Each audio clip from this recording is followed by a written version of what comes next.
KPBS On Demand is supported by UC San Diego's Art Power, presenting cellist Joshua Roman, performing from his album Immunity, alongside music by J.S. Bach and more, Sunday, June 22nd at UC San Diego's Epstein Family Amphitheater. Reserve your tickets at artpower.ucsd.edu.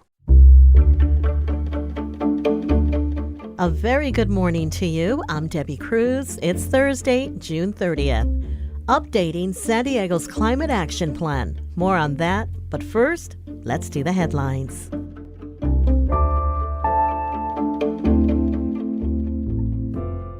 COVID-19 infections and hospitalizations are continuing to increase across San Diego County. And as we head into the 4th of July holiday weekend, healthcare leaders at Scripps Health are warning people to be cautious.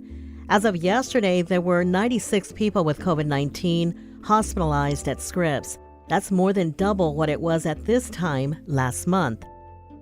Following complaints from residents, a state legislative committee approved an audit of San Diego Gas and Electric's rates on Monday.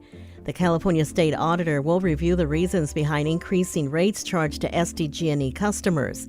That's according to reporting from the San Diego Union Tribune.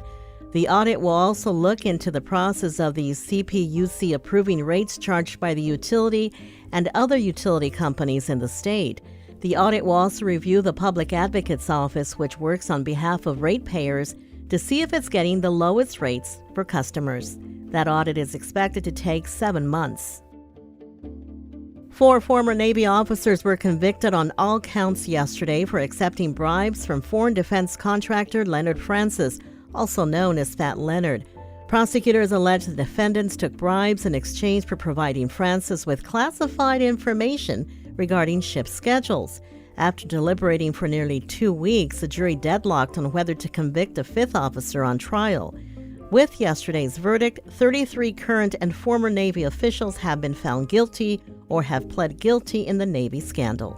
From KPBS, you're listening to San Diego News Now. Stay with me for more of the local news you need. KPBS On Demand is supported by Splatero, helping homeowners pay off debt by offering streamlined access to your home's equity with no additional monthly payments or new debt. Splatero provides a lump sum of payment in exchange for a share of your home's future value. Pre-qualification is available at splatero.com.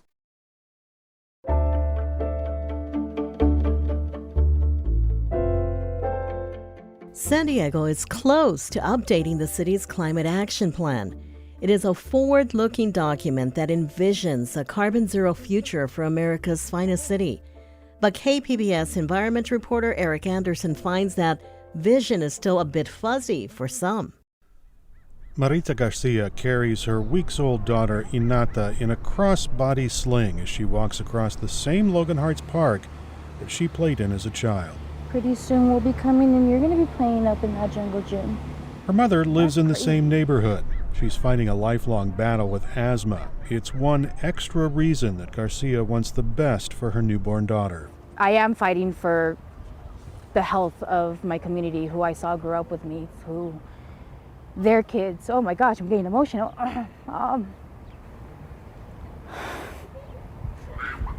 She wants what other neighborhoods have, air that's clean enough that people don't have to think about it. It's so hard to stay positive about this neighborhood all the time, as much as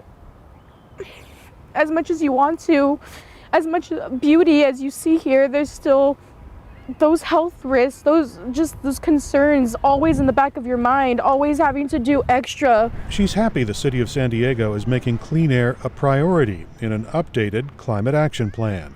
The city's Mariah Saldana says clean air is front and center in the new planning document designed to reduce greenhouse gas emissions. Air quality and reducing the pollution in our communities was the number one thing that our residents wanted out of the climate action plan. Saldana says if successful, the new climate blueprint will transform San Diego in other ways by 2035. A walkable city, a city where you can bike to work. Cars won't be needed as much, and there will be less litter. A city that has green spaces for recreation, for playing, a city that protects us from the impacts of climate change.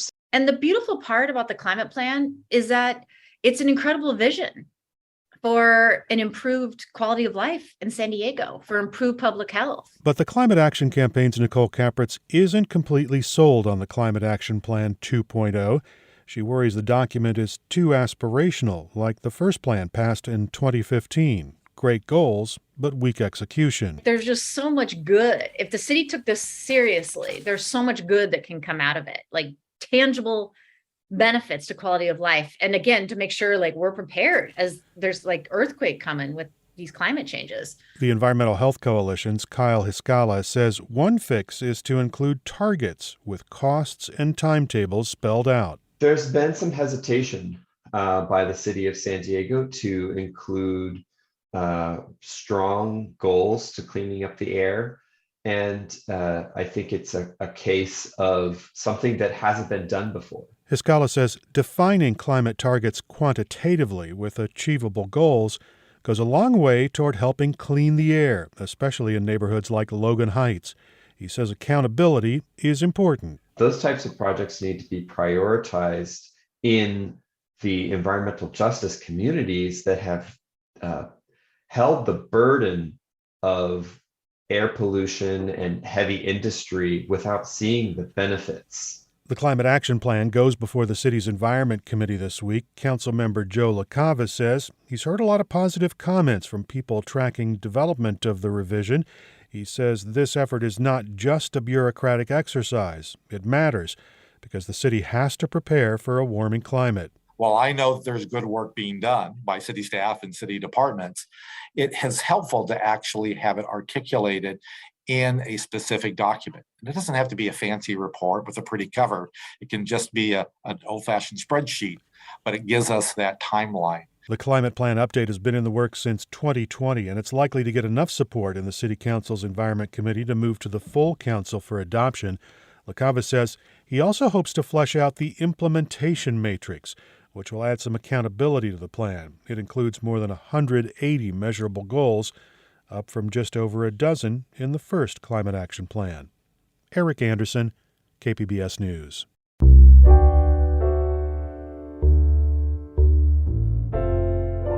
Mexican abortion providers say they expect more American women to cross the border to seek abortion services, particularly women from border states that are limiting access to abortion, like Texas and Arizona. KPBS border reporter Gustavo Solis has more on this. As Americans in need of abortion services grapple with the U.S. Supreme Court's decision last week to overturn Roe v. Wade, Mexico has become an unexpected solution. Luisa Garcia is the director of ProFem, which runs multiple abortion clinics across the country, including in Mexicali and Tijuana. She says the clinics are seeing more and more American patients. Están hablando más personas, si esa es una realidad. About a quarter of the clinic's patients come from the U.S. right now, she says. Garcia finds it strange that the United States is restricting abortion access while Mexico is expanding. She calls it a historic role reversal. Que va ampliándose ese derecho y se siente raro que allá en Estados Unidos lo están, se está haciendo una reducción. The state of Baja California legalized abortion in October, and just last month, the states of Guerrero, Sonora, and Baja California Sur joined suit. Gustavo Solis, KPBS News. The rate at which home prices are climbing in the San Diego region is beginning to slow. The Case-Shiller Index says in April, prices were up 28.5% over April of 2021. That compares to March, when year-to-year they were up 29.6%. Cross-Country Mortgage Executive Vice President Scott Evans says climbing mortgage rates are the main reason prices aren't going up quite as much. I mean, I would say that that's probably the biggest impact with the slowdown is the rise in interest rates, hands down, pretty much 90%. But don't expect prices to start falling too much.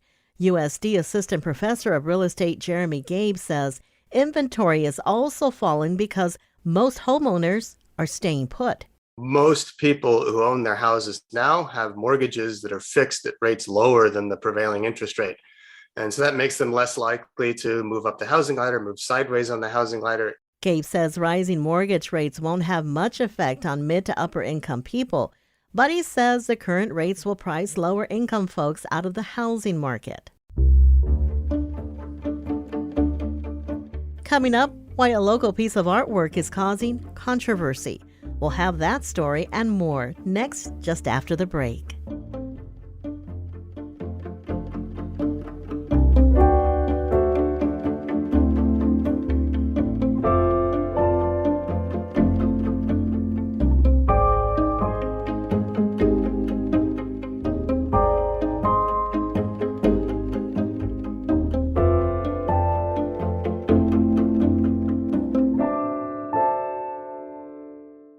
KPBS On Demand is supported by Latino Legacy Foundation, presenting their Storyteller series, Reach for the Stars with Ellen Ochoa, the first Latina astronaut. Welcome Serenade by the all-female mariachi Amapolas, Sunday, June 29th. More at latinolegacyfoundation.org.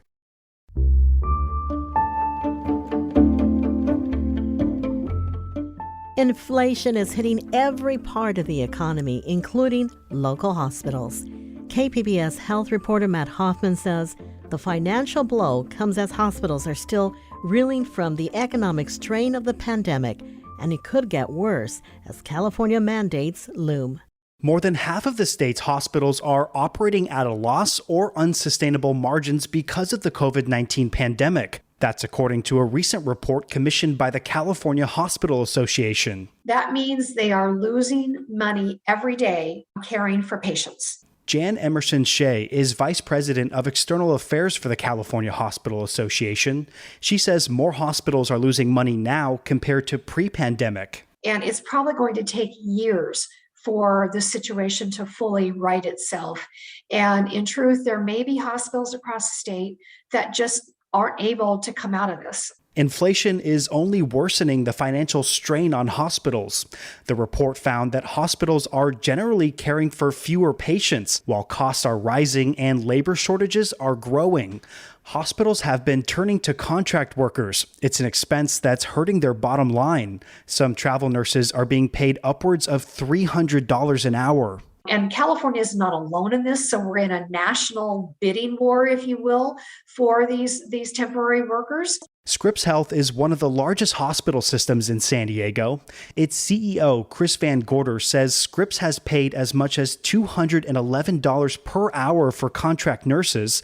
He says they currently have around 1,000 open positions. And we're talking about everything from nurses to environmental service workers to food service workers. Van Gorder says the worker shortage and rising expenses is taking a major bite out of the healthcare system's profits. We're seeing supply costs going up about 5 to 6%, but our revenue growth at best is going to go up about 3%. So these very small margins you're seeing hospitals make right now are going to get even tighter in the next couple of years. There's also another financial cloud hanging over hospitals. The Seismic Safety Act was amended 20 years ago. It requires hospitals to be retrofitted to operate after earthquakes. It has a fast approaching deadline of 2030. That has a $100+ billion price tag associated with it. We're running into a train wreck if something isn't done to relieve the pressure on the seismic issue. Emerson Shea hopes hospitals get a deadline extension. We may need at some point to have a conversation about at least some dollars being allocated. But right now, time doesn't cost anything. Over at Scripps, Van Gorder is budgeting for the seismic retrofitting mandate, something that could increase with the cost of raw materials. We're hoping to get a delay on that, but the legislature is struggling with that. That's $2.4 billion. For Scripps. Legislators will look at the balance sheet and go, well, why? You look at all that money you have in the bank. Well, I can tell you, if we spent all the money we have in the bank right now, I would not be able to comply with SB 1953. Van Gorder says hospitals, including Scripps, got federal COVID relief money from the CARES Act and the American Rescue Plan, but he says that money is gone. He'd like to see some more help from the state or federal government. Scripps is not in danger of closing. We have a balance sheet that can support us. But when you look forward to all these challenges that I have to deal with, and particularly the unfunded mandates, the $2.4 billion in building costs that I have to do because the state says I have to do it. Other states don't have that problem. While Scripps or other San Diego systems may not be at risk of closing, the Hospital Association says it's a very real threat for others. They were lobbying for increases in Medi-Cal reimbursements to try and help struggling hospitals, but ultimately they weren't able to get it in the state budget. California is allocating money for health worker education and training. There's also $1 billion in stipends to help retain staff. Again, here's Emerson Shea. We need all hospitals in this state. We have roughly 400 hospitals in California to treat 40 million people in our state.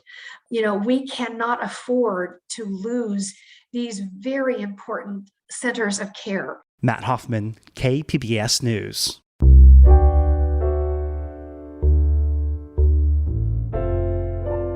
Students in the San Dieguito Union High School District are speaking out about the firing of their superintendent. KPBS education reporter MG Perez has this story. Cheryl James Ward was fired by the San Dieguito Union High School Board of Trustees Sunday evening. The termination followed months of controversy after Dr. Ward made comments in April that many in the community considered racist against Asian students. She apologized several times. Joy Rupert is ASB president at San Dieguito Academy. She accepted the apology and is shocked it was not enough. It's just crazy and disheartening for students of color to see how a Black woman and a woman of color is in power and then just gets completely stripped and torn down. Officially, Ward was fired without cause and now says she plans to file a wrongful termination lawsuit against the district. MG Perez, KPBS News. A controversial artwork in Escondido is staying put. KPBS North County reporter Tanya Thorne has more on the piece that depicts pigs as police officers. The Street Legacy SoCal Style Masters exhibition opened over the weekend in the California Center for the Arts in Escondido. The exhibition showcases artwork from nearly 100 artists that represent the diverse cultural landscape of Southern California. But one piece has made headlines. The piece is called 3 Slick Pigs by a Los Angeles-based artist who goes by OG Slick. The portrayal of the 3 pigs in police uniforms drew criticism from the Escondido City Council and Escondido's outgoing chief of police. Sarah Mata is the chair of the board of trustees for the Art Center. She was part of a special meeting that was held Wednesday to determine whether the piece would be removed or changed. We did decide that we are reaffirming our commitment to this wonderful exhibition and seeing it as an opportunity for us to be more proactive about encouraging dialogue. She says public comments over the exhibit were considered in the decision to not make any changes to the show, and that the decision aligns with the Art Center's support of the First Amendment. Tanya Thorne, KPBS News. That's it for the podcast today. As always, you can find more San Diego news online at kpbs.org. I'm Debbie Cruz. Thanks for listening. Have a great day.